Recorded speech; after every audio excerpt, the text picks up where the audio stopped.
네, 그럼 지금까지 이제 몇 가지 사안에 대해서만 얘기를 들어봐도 이게 시간이 굉장히 오래 걸리는 인프라 구축이기 때문에 지사님께서 내년 지방선거 제출마에 대해서 부정할 마음은 없다라는 그런 인터뷰를 하신 게 좀 이해가 됩니다. 그게 무슨 말이에요? 그러니까 앞으로 아직도 할 일이 너무 많이 남으셨을 것 같아서 네. 한 번 더 그 도지사에 도전을 해서 마무리를 해야겠다라는 생각이 있지 않으실까.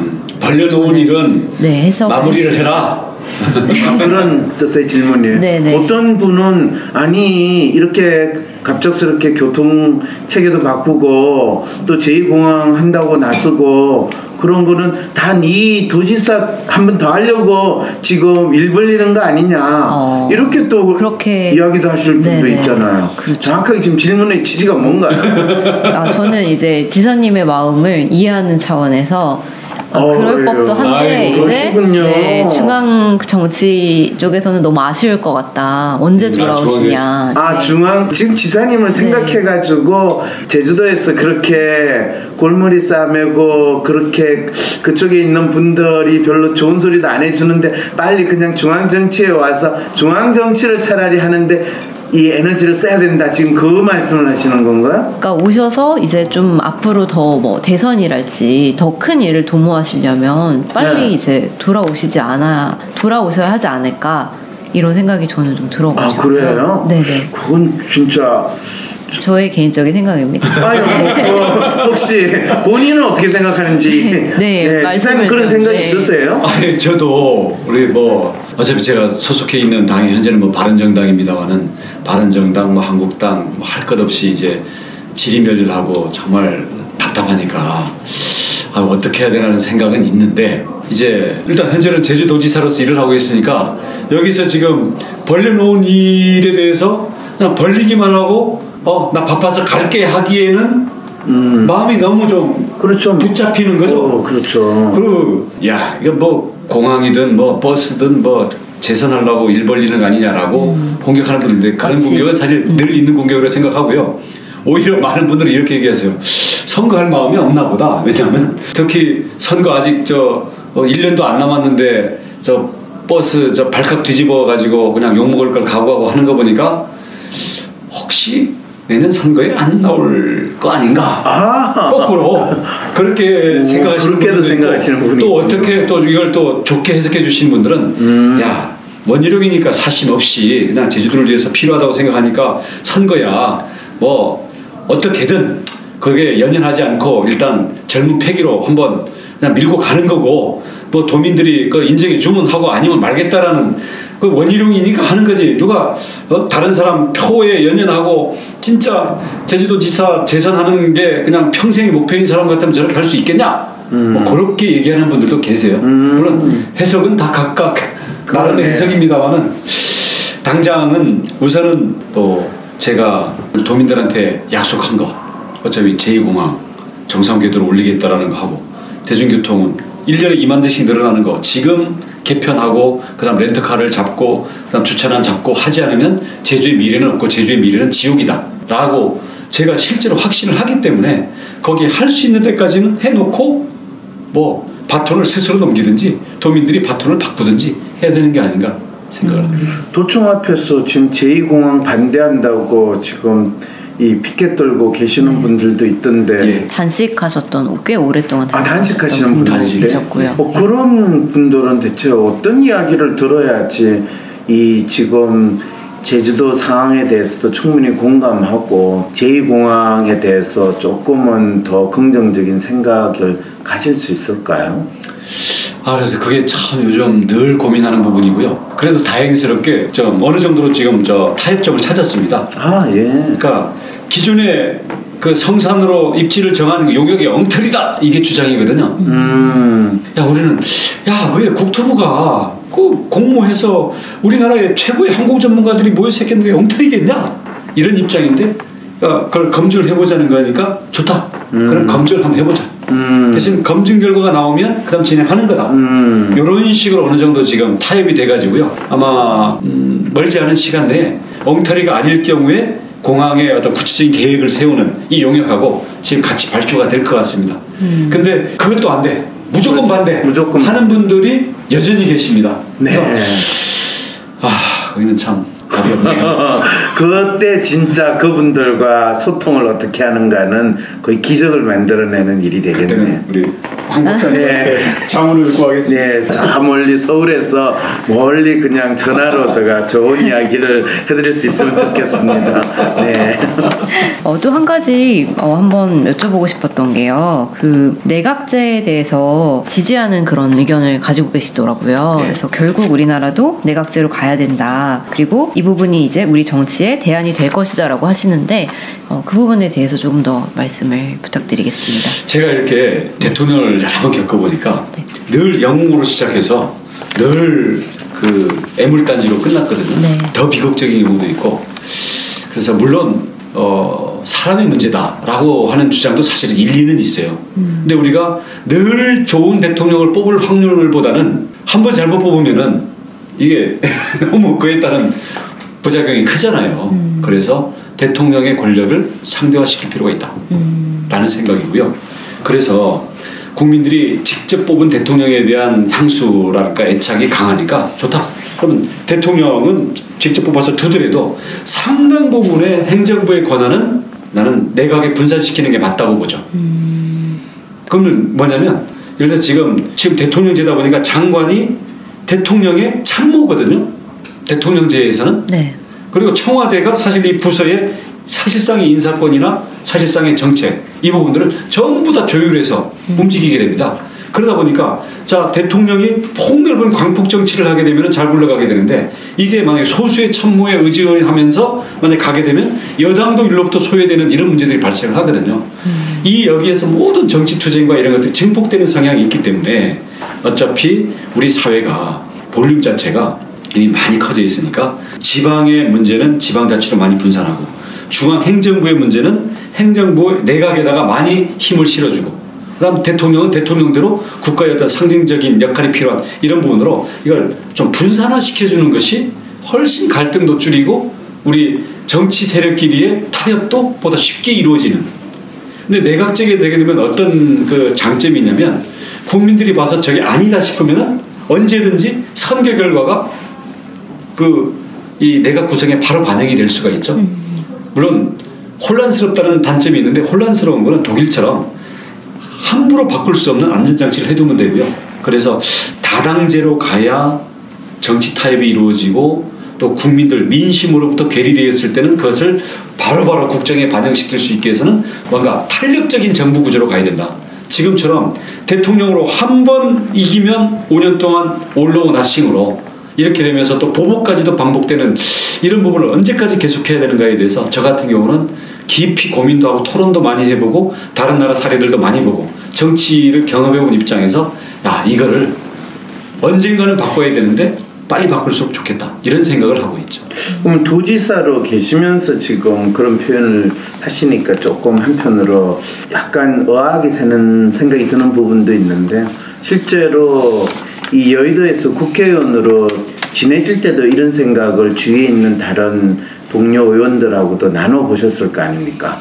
2012년 국회의원 그만두면서 네. 책을 썼는데 네. 그 책의 주요 내용이 이 내용입니다. 그 책 잘 안 팔렸겠네요. 잘 안 팔렸습니다. 네, 그 말은 이 국민들이나 일반 아마 국회의원 숫자만큼 팔렸을지는 잘 모르겠는데 그 생각에 대해서 지금 뭐 국회의원 분들 어차피 그분들이 법을 만들어야지 내각제로도 바뀌고 그럴 거 아닙니까? 그분들이 어떤 입장으로 지금 보고 있는 것 같습니다. 국회의원들은 네. 내각제 또는 그 분권형 내각제 이 부분에 대해서 국회의원들은 한 70-80%가 됩니다. 아 그래요? 국회의원들은 압도적으로 이대로 대통령제 계속 가다는 안 되겠다 이런 생각들을 많이 합니다. 네. 국회의원들은 공감대가 많이 돼 있고요. 네. 대신 국민들이 생각할 때는 내각제 그러면은 국회의원들이 수상을 뽑는 간선제로 생각할 소지가 있어요. 그렇죠. 그렇기 때문에 국민들은 아직 여론이나 이런 걸 해보면은 어떤 본인들이 직접 뽑은 대통령에 대한 신뢰 이게 더 크지 국회의원들에 대한 국회의원 집단에 대한 신뢰도가 낮다 보니까 그렇죠. 내각제에 대해서 좀 석연치 않은 거죠. 지네들끼리 좀 이상하게 끌고 가려는 거 아니야? 이런 생각이 좀 있죠. 그러면 바로 지금 말씀하신 내용도 원 지사님께서 이전에 본인이 국회의원을 해봤으니까 거기에서 벗어나지 못한 생각이지 진짜 국민들의 마음을 잘 대변하는 생각인가 이런 식의 의구심도 가질 수 있지 않습니까? 근데 이제 국민들은 지금의 국회의원과 지금의 국회 행태를 보면서 국회 수준을 판단하는 거거든요. 그렇죠. 지금 왜 문제입니까? 국회의원들이 자기의 소신껏 정책을 펴는 게 아니라 당의 꼭두각시가 되기 때문에 그렇죠. 공천권에 매여가지고 꼭두각시가 되기 때문에 국민의 대변을 잘 못하고 멀쩡한 사람이 들어가면 이상해지는 거 아니겠어요? 그렇죠. 이 구조를 바꾸려면 선거제도를 바꿔줘야 되고요. 네. 정당제도를 바꿔줘야 돼요. 국민들의 직접적인 대변 역할들을 국회의원들이 하도록 네. 강제하는 여러 가지 장치들을 전제로 한 거죠. 그렇죠. 네. 그러면 지금 소선거제에서 중선거제나 대선거제로 바뀌고 정당 명부제 하는 게 비례대표제로 되고 강화하고요. 그게 돼야지 내각제가 실제적인 효과를 발휘할 거라는 거지. 단순히 뭐 헌법에서 대통령을 뭐 이 연임을 하고 거기에서 이 절충하는 대통령제와 내각제를 절충하는 그를 하자는 건 아니시라는 거죠. 물론입니다. 당연하죠. 네. 그래서 아니 내각제로 가게 되면 비례대표가 독일처럼 50% 이상 뭐 될 수도 있을 거고. 아무튼 그래서 그 내각제로 간다는 건 정당 정치를 활성화하는 거고 그게 다당제로 가는 거고 그다음 이 정당끼리의 연합 타협이 가능하게끔. 그러면 뭐 예를 들면 이 다음 총선에 또는 뭐 내년 지방선거에 지금 대통령께서는 개헌을 하시겠다 이럴 때 아예 내년 지방선거에 개헌을 하면서 국회를 해산하고 아예 총선을 하고 그걸 내각제로 바뀌는 이런 일이 벌어질 수 있을까요? 현실적으로는 이미 물 건너갔고요. 아 그렇군요. 네. 개헌조차도 이루어지기가 힘들다는 거 보시는 거죠. 네, 저는 그렇게 봅니다. 네, 그러니까 이제 그 질문을 하는 거는 네. 뭐 당분간 안 되고 예, 현실성은 당장은 없고요. 없는 질문을 어떤 하지 방향으로 마세요. 우리 한국이 가야 되느냐라고 했을 때는 결국은 내각제가 뭐냐면 다원화된 사회에 이걸 하기 위한 하나의 유럽형 제도 아니겠어요? 우리는 어떻게 보면 미국형 지금 대통령제로 쭉 이제 왔던 건데 이게 한국에서는 대통령의 어떤 이 절대 권력이라는 예. 이 부분의 폐해가 너무 두드러진 거거든요. 근데 미국은 대통령제를 하지만 대통령이 절대 권력이 아닙니다. 의회의 견제가 워낙 강력하거든요. 그렇죠. 네. 그러니까 의회가 오히려 미국은 의회가 워낙 강력한 데에다가 이게 연방제이기 때문에 연방 대통령으로서의 권한이 나라가 크니까 상대적으로 많은 거지. 만약에 이게 미국 제도가 우리나라 정도의 사이즈였으면 대통령이 그렇게 강력하지는 못할 거라고 생각합니다. 네. 근데 우리나라는 대통령이 너무 강력하죠. 그러면 아까 뭐 이 내각제 이야기 하시면서 이 정당 이야기도 하시고 또 다당제 이야기도 하셨는데 사실은 지금 이 우리나라 같은 경우엔 다당제가 일단 표면적으로는 돼 있는 상태인 것 같지 않습니까? 그런데 여전히 많은 사람들은 여당과 야당으로 구분하지 야당으로 있는 뭐 자유한국당이나 뭐 국민의당이나 바른정당은 다 같은 뭐 도토리 키재기든 아니면 색깔도 비슷하지 않냐. 그래서 지금 뭐 다시 합종 연행을 하는 그런 부분도 있는데 실제로 그 부분에 있어서 진짜 한국 사람들의 심리에서 다당제 각기 다양한 이 의견들을 존중하는 마음으로서 우리가 정치 이슈나 사회적인 이슈를 논의하는 그런 마음일까? 아니면 그냥 내가 가지고 있는 이슈를 관철하기 위해 또는 나의 이익을 위해서는 무조건 적, 아군으로 구분해가지고 내 편 모여라! 그리고 내 편이 아니면 다 적이야! 이런 게 한국 사람들한테 자유롭게 일어날까? 그거는 더 잘 아실 거 아닙니까? 우리 황 박사님의 전공 분야이실 텐데 한국인의 심리가 다자 구도일까 양자 구도일까. 근데 우리가 모든 게 어릴 때부터도 하다못해 영화를 봐도 좋은 놈 나쁜 놈 예. 그다음 우리 생각할 때도 세계도 그래서 공산주의, 민주주의 양자 간의 구도로 모든 걸 바라보는 이런 성향이 좀 강하죠. 네. 우리 또 전통적인 철학가도 음양 이렇게 보면 유럽식의 어떤 이 다원화된 다자주의 이게 맞는 걸까? 이런 부분에 대한 거는 굉장히 저는 의미심장한 문제제기라고 생각해요. 만약에 그게 정 안 맞는다 그러면 결국은 국민들이 안 받아들일 거고요. 뭔가 좀 예, 이게 또 한국적인 그런 이 문화가 코드가 네. 반영되어 있는 그런 걸로 될 수밖에 없을 텐데 아까 제가 드릴 때 말씀은 대통령제라고 해서 절대적으로 옳거나 그렇게만 가야 되는 건 아니다라는 부분에서 상당 부분 성찰과 검토가 돼 있다라는 거고 네. 그리고 이미 우리 사회에서 이런 갈등이나 이런 부분들이 잘 조정이 안 되잖아요. 그렇죠. 그리고 우리 옛날에 뭡니까 여수야대 때 막 사당 구도 때 보면 오히려 굉장히 생산적인 정책들이 많이 나왔어요. 아 그래요? 지금 4당인가 5당인데 뭐 생산적인 정책이 나오기는커녕 여전히 계속 서로 비난만 하는 일만 있지 않습니까? 근데 그때 사당 체제 같은 경우에는 기본적으로는 토론이 깔려 있으면서 거기에다가 그걸 선택하는 것은 자신들의 이해관계의 타협 이런 얘기를 정치적 이해관계 이러면서 거기에 예를 들어서 둘 또는 셋이 연합하면 사실은 정부 여당이 아니더라도 관철시킬 수 있는 힘이 있는 이런 경우들이 생기는 건데 이 부분들이 지금 같은 경우에는 정권 초기고 워낙 이 정부 여당이 지금 기세등등하지 않습니까? 사실상은 타협의 여지를 열어놓은 대화는 안 되고 있다고 생각을 해요. 아 그래요? 예. 근데 지난 말씀하신 그 뭐 사당이스가 타협이 잘 될 때 혹시 대통령이 누군지 혹시 기억하십니까? 그때 대통령은 노태우 대통령이었나요? 아 그랬어요? 노태우 대통령 때는 제가 기억하기로는 물태우 대통령이라고. 대통령은 약했죠.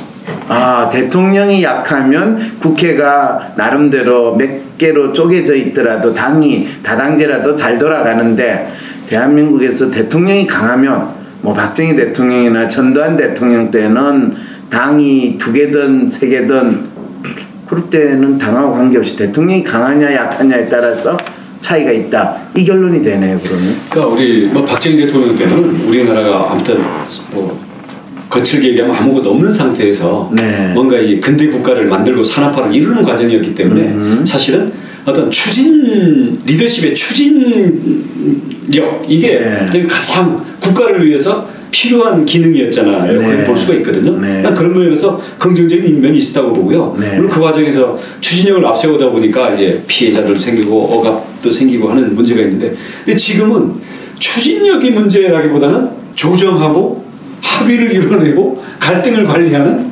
이게 국가 기능을 위해서 가장 중요한 그게 된 게 아닌가. 근데 지금 문재인 대통령은 나름대로 조정하고 합의하는 거 상당히 노력하시잖아요. 노력을 하죠. 네. 근데 잘 되는지를 이제 두고 봐야죠. 근데 어떻게 민주당이 여당이 상당히 기세등등하다라고 표현을 하셨는데 실제로 그렇게 느끼세요? 아니 이제 쭉 지켜보십시오만은 주요 정당들이 다 수사 대상이 돼 있는데 대화가 되겠습니까? 예를 들어서. 적폐로. 난 그게 옳다 그러다 얘기는 아니에요. 네, 예. 그러니까 이걸 정치라는 틀로 봤을 때 내세우는 거 내지는 의도와는 관계없이 이 자체가 사실은 구조라는 게 있는 거거든요. 네. 그런 점들을 얘기하는 거죠. 네. 저는 뭐 거기에 대해서 뭐 지금 뭐 코멘트를 하려는 그런 입장. 왜 얘기가 왜 일로 가죠? 아 일부러 이쪽으로 몰았습니다 제가. 근데 왜 그러냐면요. 아니 진짜 지금 이 여당이야 뭐 분명하니까 상관이 없는데 지금 서로 협의해야 되고 서로 합쳐져야 되거나 아니면 서로 자기를 더 뚜렷이 드러내야 되는 야당에 속하신 자유한국당, 뭐 국민의당, 바른정당 이런 분들이 지금 어떻게 지내야 될 건가 참 바라보는 국민들 입장에서 저 집은 참 힘들겠다라는 생각이 들거든요. 근데 어쨌든 제주도지사시긴 하지만 그래도 또 정당의 공천을 받거나 정당을 또 대표하는 부분도 있으시지 않습니까?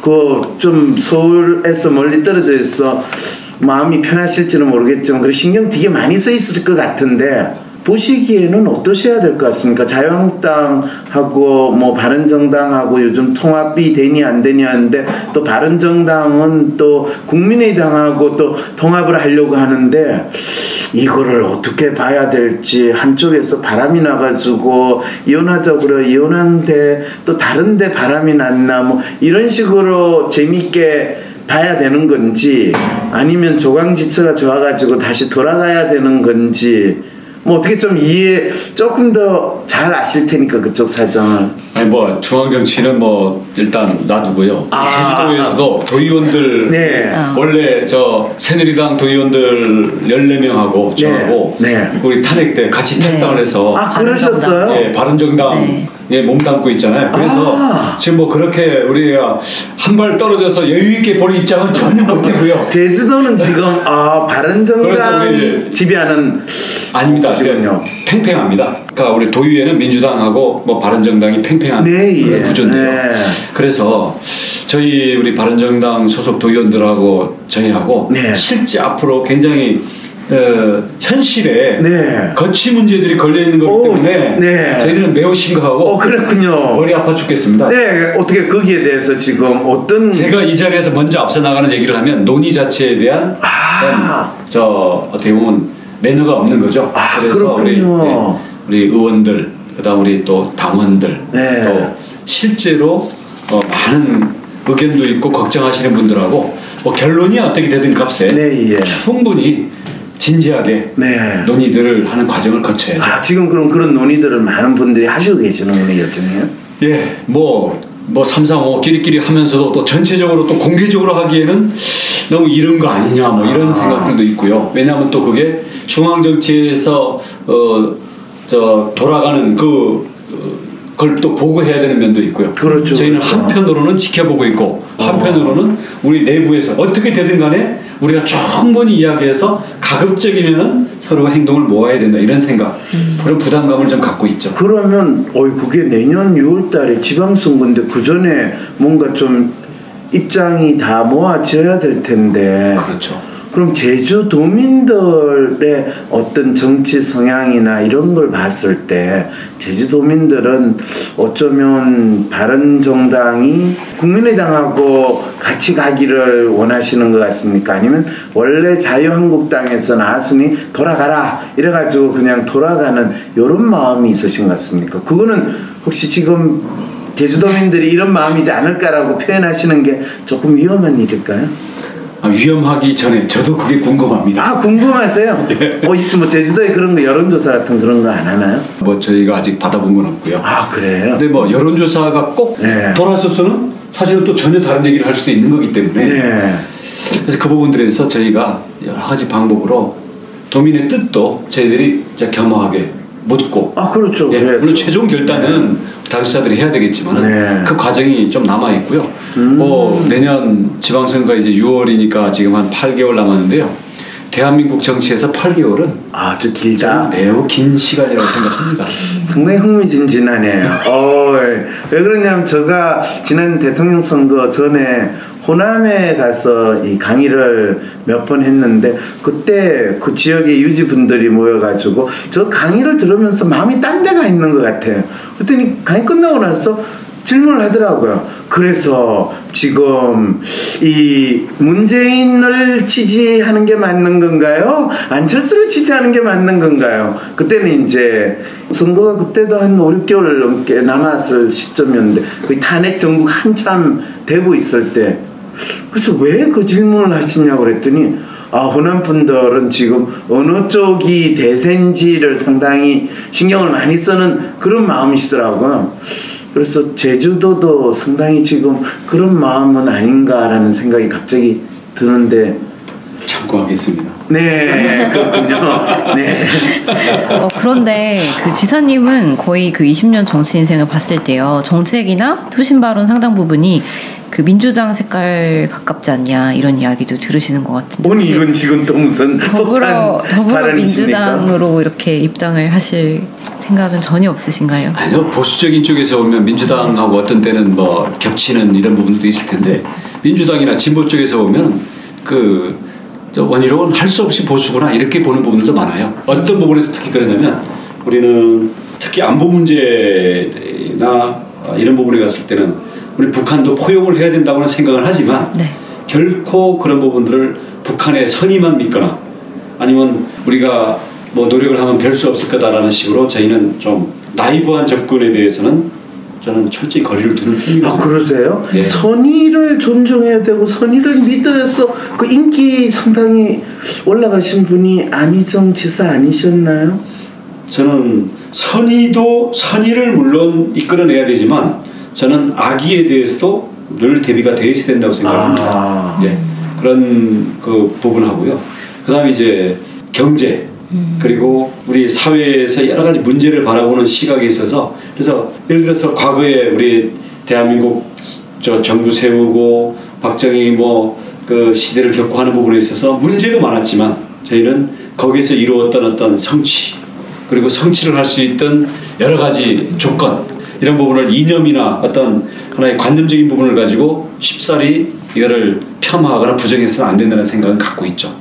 그 다음 결국 이 사람들의 어떤 이기심이랄지 경쟁의식이라든지 궁극적으로는 우리 사회 이 인류의 역사를 발전시켜온 동력은 국가가 뭘 나눠줘서 진행된 것보다는 민간 그리고 개개인 어떤 이 사회에서의 어떤 이런 집단적인 것들에 뭔가를 새롭게 도전하고 창조하고 만들어 나가는 그런 노력에 의해서 역사가 진보한다고 생각을 하죠.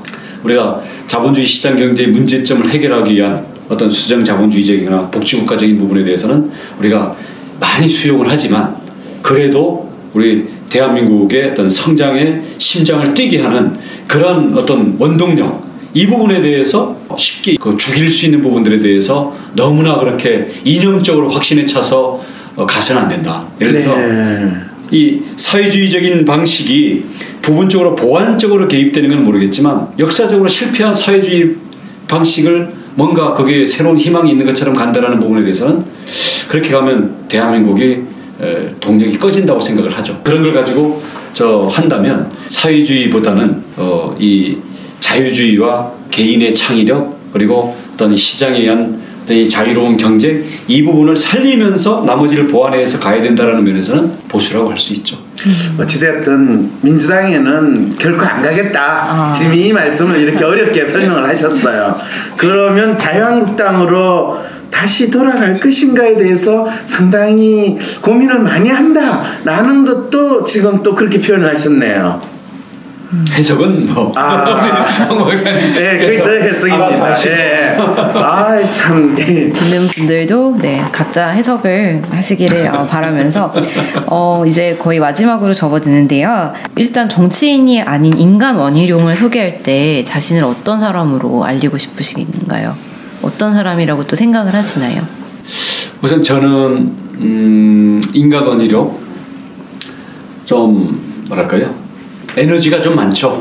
에너지가 많아서 인생 자체도 좀 뭐랄까 신명을 쫓아서 살고 싶은 사람이에요.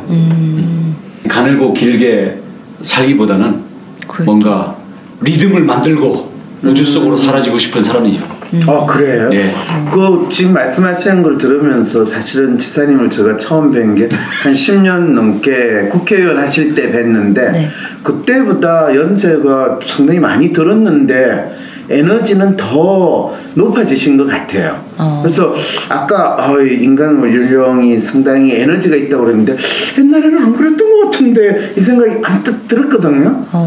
그때 여의도 정치에 하도 눌려서 그랬나요? 그렇군요. 제주도에 와가지고 지금 전기를 받으신 목장에 풀어놓은 말처럼. 그러시군요. 말처럼 열심히 띄워주시면 좋을 것 같은데. 네. 제주도가 말이 뛰놀기는 좋은 데인가요? 목장도 많고요. 목장도 많고. 풀도 신선하고. 풀도 신선하고. 네. 근데 동료 말들이 질투를 많이 해서. 그래요. 이 말들이 말대로 움직이는 거하고 혼자 달릴 때하고 그 참 어려움이 또 다르군요. 네. 나중에 원희룡 지사님과 함께한 제주도가 국민들에게 어떤 제주도로 남길 바라는지 또 제주도민들에게는 어떤 제주도기를 바라시는지 참 너무 좀 뻔한 질문을 지금 근데 지금 아무튼 취임할 때도 그렇고 지금도 아무튼 이 난개발을 지속 가능한 개발로 전환시키는 거. 그다음 제가 딱 이 도지사하고 있는 이 시기가 그 급성장에 따른 성장통, 특히 인프라의 부족 문제가 폭발한 거. 아무튼 이거는 그건 유지를 위해서 가야 되는 거고요. 이제 바라는 거는 결국 아까도 말씀드렸던 거지만 이게 외부 의존적이고 외부로 유출되는 그런 성장이 아니라 도민 역량이 커지고 도민이 주도하고 도민이 행복한 그거를 위한 어떤 전환점을 만들고 싶은데 아무튼 거기에 집중을 할 생각입니다. 그렇게 그런 어떤 전기를 마련한 지사로 남고 싶은데 야 이게 호락호락하지가 않네요. 네. 현안 해결도 이거 만만치가 않으니까. 그 4차 산업혁명에도 다른 정치인에 비해 관심이 많으시잖아요. 예. 그것도 제주도에 접목을 좀 시키시고 계신가요? 예, 그래서 우선 공공 무료 와이파이. 네. 지금 버스 노선 개편하는 거 버스에는 와이파이를 다 달아가지고 학생 1인당 한 달에 2만 원 이상의 이제 데이터 통신비 절약 효과가 나오고 있어요. 네. 그러면 제주도에 있으면 버스 타면 와이파이 공짜로 그냥 공짜고 팡팡 잘 터집니다. 그래요? 네, 한번 타고. 제가 오늘 오후에 꼭 버스 타고 거기서 영상 다운 받으십시오. 황심서 꼭 제가 이 제주도 버스 타고 들어야 되겠네. 예. 네. 우리 각 관광지나 뭐 이런 주요 이동 이런 쪽에다가 아무튼 사물 인터넷 연결하고 이렇게 연결된 것들이 빅데이터로 돼서 아무튼 스마트 아일랜드로 가는 이런 부분을 우리가 그 대한민국 최고의 IT 업체 출신 전문가를 우리 정보화 담당관으로 위촉해서 지금 벌써 2년 넘게 일하고 있죠. 그다음 우리 도민들을 위해서는 그 코딩 교육. 네. 이제 앞으로 인공지능 가면은 인간이 기계를 프로그래밍 할 수 있어야 되잖아요. 그러니까 그 부분들에 대해서 좀 어릴 때부터 익숙할 수 있게 하려고 지금 초등학생들을 상대로 무료 코딩 교육을 이미 자기주도 학습센터를 통해서 1년 넘게 하고 있는데 이런 부분을 앞으로 더 확산시켜서 하려고 그러고 그래서 이런 부분들에 대해서는 그에 맞는 전문가들이 창조경제혁신센터도 맡고 있고 우리 도청 행정에도 정보화 담당관으로 들어가 있고 그래서 이분들이 열심히 해주고 계세요. 그래서 이분들이 하는 거를 이제 적극적으로 밀려고 하고 있고 우리 내년에는 제주도에도 4차 산업혁명위원회를 아예 좀 구성을 해가지고 이 위원회에서 짜는 사업, 뭐 예산 이런 것들을 가지고 본격적으로 시동을 좀 걸려고 합니다. 거기에다가 제주도는 그 2030년까지 모든 전기를 신재생 에너지로 풍력, 태양광으로 바꾸고 모든 자동차를 전기 자동차로 바꾸는 카본 프리 2030을 이미 한 6년째 하고 있거든요. 그래서 이런 에너지하고 요 스마트 아일랜드 요 두 개가 결합이 돼가지고 요 부분을 중심으로 해서 제주도의 미래 산업 그리고 제주도의 인재들이 뒤처지지 않고 앞서 나갈 수 있는 하나의 연결점 이런 것들을 만들려고 하고 있고 그 부분 나름대로 현재 뭐 초기 단계지만 나름대로 많은 성과들을 내고 있습니다. 다른 데서 벤치마킹 하러 와요. 네. 네. 뭐 지금 아까 인간적인 또는 인간 원희룡에 대한 질문을 하셨는데 좀 인간적인 느낌을 많이 받으셨어요? 오늘 진행하면서요. 네. 네, 약간 그 지사님에 대한 이미지가 그 수석이실 때 그 기자와 인터뷰를 하실 때 네. 약간 핏기가 없으시고 얼굴에 네. 굉장히 정적이고 모범생적인 그런 모습으로 이렇게 기대를 하고 왔다가 네. 너무 약간 되게 에너제틱한 풍채도 좋으시고 풍채 좋으시네요. 에너제틱하셔가지고 좋으시겠어요? 네, 너무 이제 새로운 모습을 발견한 것 같습니다. 네. 인간적인 모습도 많이 발견한 것 같은데 박사님은 어떠셨나요? 저는 원래 제가 볼 때 인간적이었어요.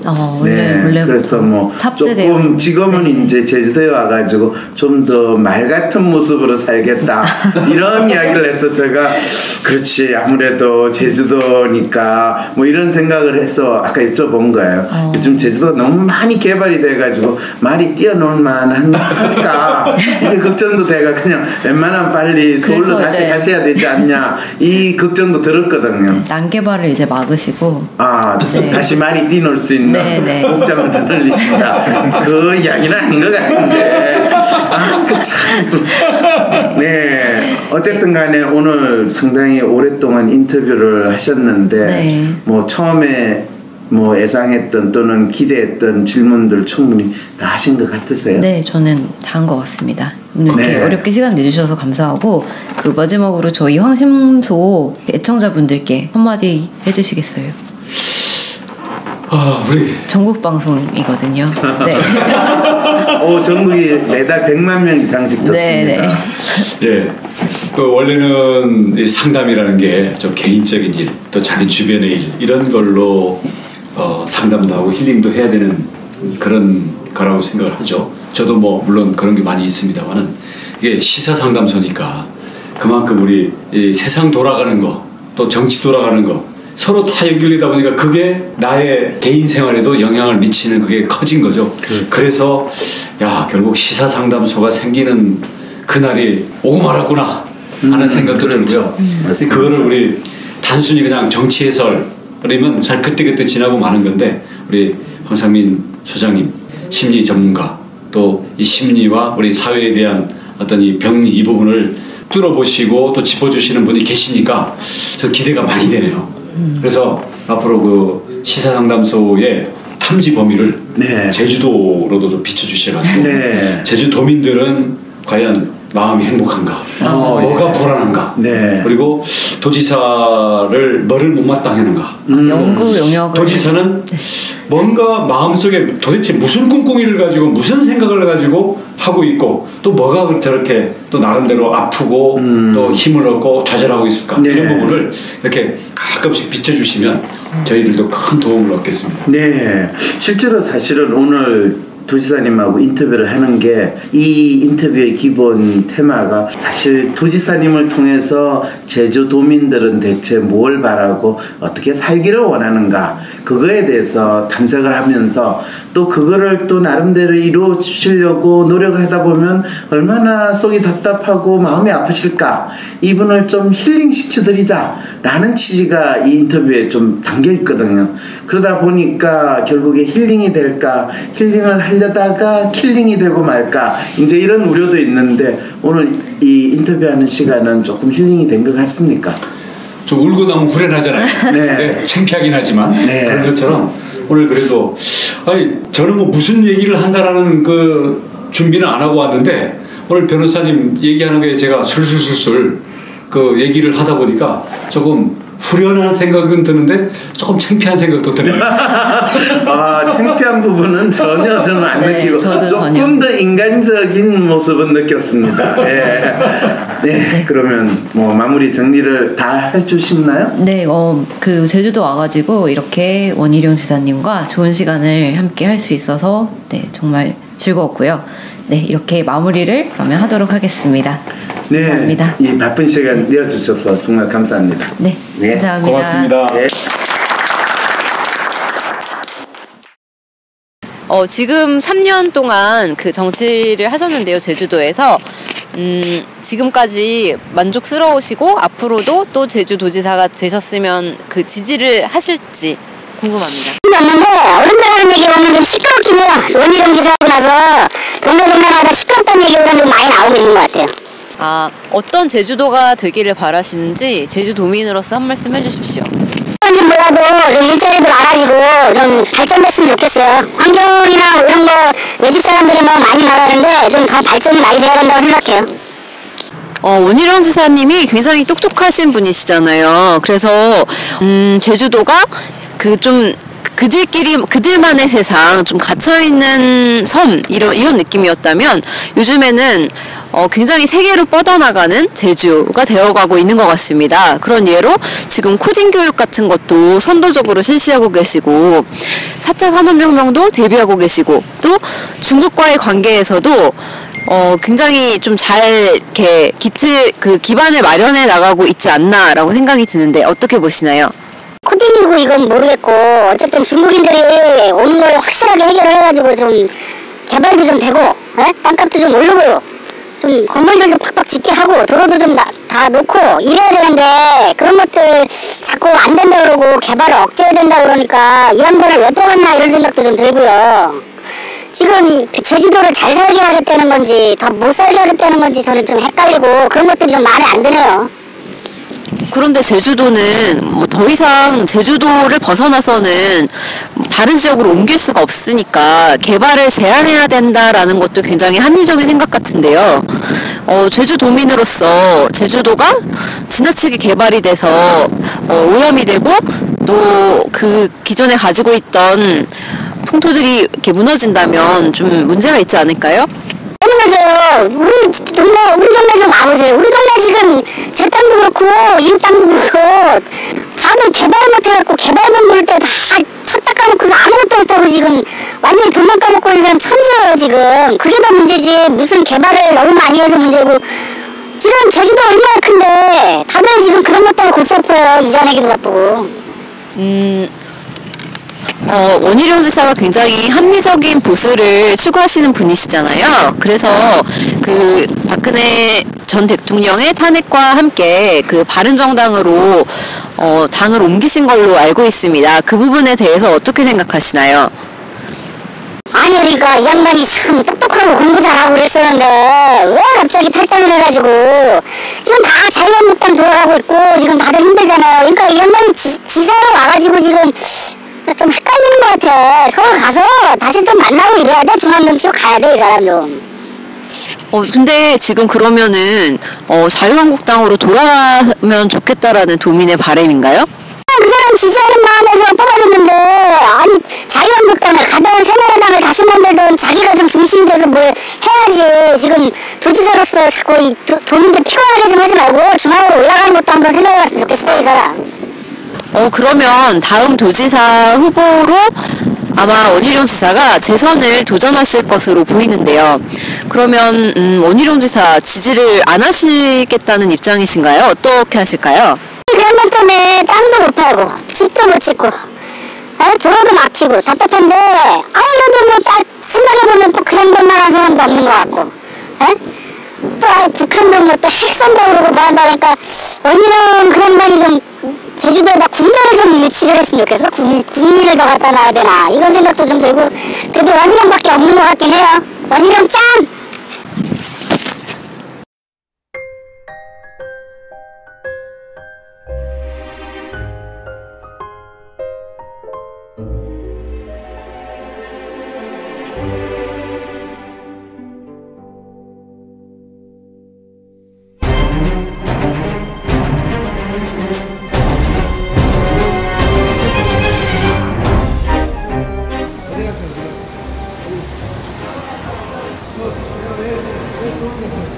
못 살겠어요.